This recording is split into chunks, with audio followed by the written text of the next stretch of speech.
Okay, so we got to mill some blocks for the Camaro so we can have proper lifting points without crushing the pinch welds. So I figured out the setup on the lathe and I have all the tools I need, all the parts I found. So we start with this. We got a wheel handle, and this just gets fed in from the left side all the way through. And it's going to stop about here or so. And then next, we take this this big nut with a taper on one side, and this has a pin in it, and we can tighten that up once we get it on here. So this just threads on. And the tool for that is going to be this spanner wrench, as you can see. It's got the male pin, and we can just tighten that up there. But first, the last couple pieces of the puzzle, we have our collet, which is going to slide into this piece here. And this piece has a small tab right at the 12 o'clock position, if you can see that on the inside. And this keyway will ride right with that tab. That's what will line it up and hold it in place. And then the front of this piece, it also tapers, if you can see that, to match up with this taper. So this is all going to fit in nicely. And before we tighten it up, because the 3 splits will clamp down, we have our 3/16 end mill.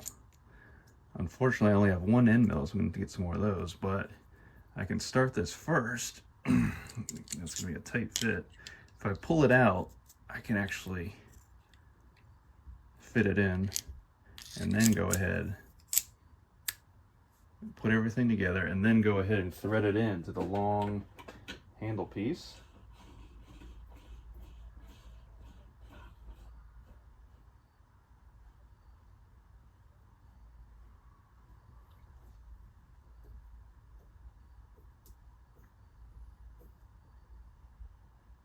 And that will tighten itself up almost to this nut. And then I'll release the locking shaft back here so I can spin this freely. Well, actually, I'll just get that on there first. I can give that a nice tighten. Okay. And then if I release this, okay. Now we can see everything's free spinning. Everything should be nice and tight. And I'll check the operation here, see how everything looks, but I should be good to go. Just always make sure this gear, this locking gear, is separate and free from your drivetrain here. Okay, so that looks good. And then I have my aluminum piece here in this block.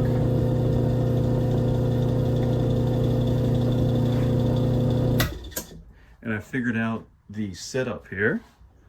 And what it was is the milling head attachment simply goes into the quick change tool post area.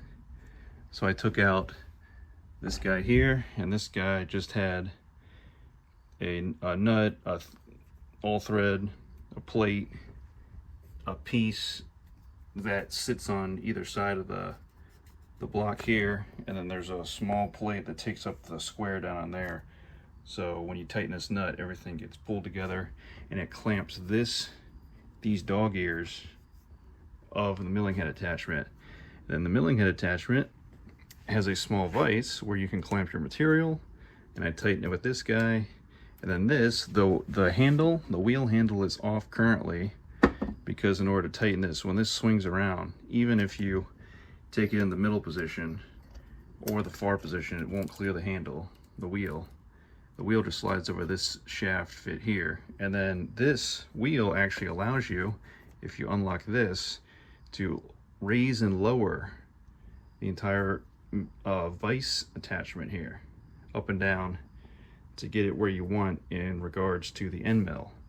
So I'm not going to be making a pass on this side. I'm actually going to be making a pass on this side, but in order to do that, if I rotate this 90, this material is going to be sticking way out here, and it's just going to be chattering and vibrating, and it's just not going to work really well. So what I'm going to have to do is cut it, and I don't have a bandsaw in here, so I'm going to have to do what I can with the Sawzall, make a cut, and then I can flip it and put the flat side against the back, but because my pieces are going to be about 1 inch wide, this vise here, it might work where I won't need to shim it out away from the bottom of the vise here. But if I need to, I can just grab some more blocks and kind of stack them to push this a little further out from the front of the vice jaws. But because my end mill sticks out past the face of the collet lock, if you will, I should be able to go in past these jaws just a little bit and be totally fine. Getting as close to the workpiece as possible while having the workpiece clamped as much as possible. So that's what I'm going to go for, and I will machine on this aluminum. I'll take my time, and of course I'm going to get some more different size end mills. When I left the machine shop, I believe I left them all there, all the ones that I was working with. So we'll see what happens, how this turns out.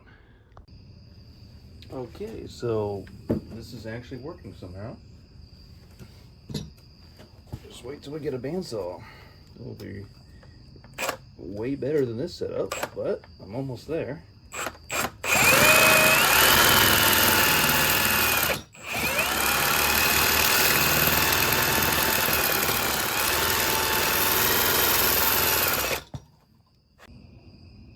Look at that, a perfect cut every time. No, that was horrible. I hope I never have to do that again. But we can get this piece over to the lathe. Okay, we're taking a 20 thousandths cut here with the 3/16 end mill on our block of aluminum. Just taking it real slow. There's some inherent vibration because we're on the plywood table, but so far it's doing pretty well. Again, this is a hobby lathe. I can't be taking crazy 100 thousandths cuts, I realize that, so I'm just taking my time, and we'll see if we can get a slot going into this block. Now the slot's going to end up being a little bit more than 187 thousandths because the pinch weld underneath the front of the Camaro on the driver's side, I measured it, it's about 220 thousandths of an inch, so just a little less than 1/4 of an inch. So I should be able to do that. I can make another pass with a 3/16 end mill. As you can see, it stopped cutting, so my Sawzall go is obviously at an angle. So I'm going to come back, feed it a little bit more. All I'm doing is on my dial here, I'll loosen it, feed it back 20 thousandths, and then bring the saddle up against this stop, and that's how I know I've got another 20 thousandths closer. And I'll just keep it going from there. I'll show you guys here real quick. So I'll just loosen the lock nut here. I'll bring this down to me. I'll take it to 40. And I'll let the 40 with the 0 there, and I'll lock it. Let me bring this back out real quick.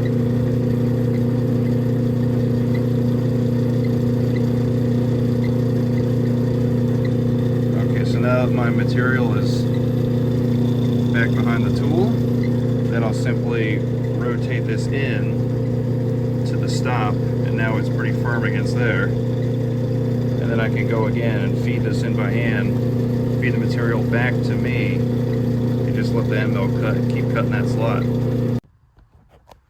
You have the next update on the jacking block for the Camaro. We have the slot 3/4 deep, and we had to get some end mills from Harbor Freight. They sell a kit of 20. You get 4 flutes and then 2 flute, all the way from, I believe, 3/16 up to 3/4, varying shank sizes, as you can see. And just beware if you get this kit that the bottom is not well made, so it just was immediately split, or maybe it was dropped in shipping. But anyways, we have drilled and tapped the first hole. You can see the set screw in there. This is a 1/4-20 hole that I just drilled and tapped, and my set screw went right in. And you can see it will come in and grab on the pinch welds. So I'll put some Loctite on that after, so I'm just leaving that in. And then I just have a tap handle with my tap. Went in as straight as I could. So after I machined through, I turned the block 90 and clamped it this way and just drilled in, because I don't really have a vise set up yet. So we're doing it this way, and then I have another set screw here. This is a 1/4-28, but I have all the drills needed to make it work. So for a 1/4-28 thread, you're going to want to use a 7/32 drill bit. And I've already done a little chamfer on the hole. I don't know if that, or I haven't drilled it out yet, but once I drill it out, then I'll do a nice chamfer with the countersink, and then we'll go in with the tap. This is the 1/4-20 tap. We'll get a 1/4-28 tap, and then this block will be done. I just have to make another, and then I'll have be able to jack up the front of the Camaro without damaging the pinch welds. Okay, welcome to under the car. We have our screws on this side. They're backed out for now, and this is where the block is going to go, just like that. And I will mount the phone so you guys can watch. It's got the Allen key. It is a 1/8 Allen key for these 1/4-20 and 1/4-28 set screws. Kind of doing this blind because I can't see. I kind of see on camera.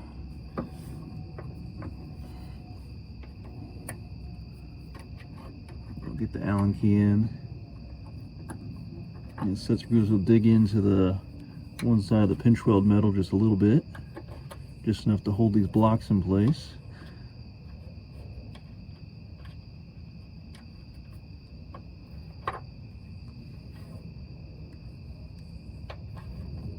Okay, I can already let go. So I'm just doing both a little bit at a time.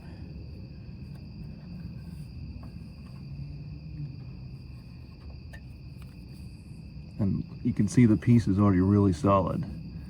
So definitely happy about that. Of course, with fine thread, like 1/4-28, you're gonna have more threads. So that hole should be a little stronger.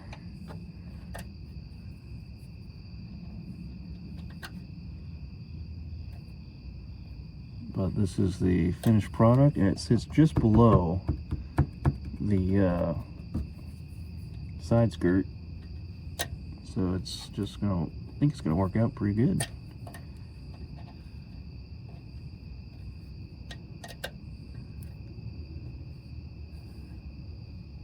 Okay, I'm gonna see if I can get my head in there, tighten those up, but that is basically what I'm going for.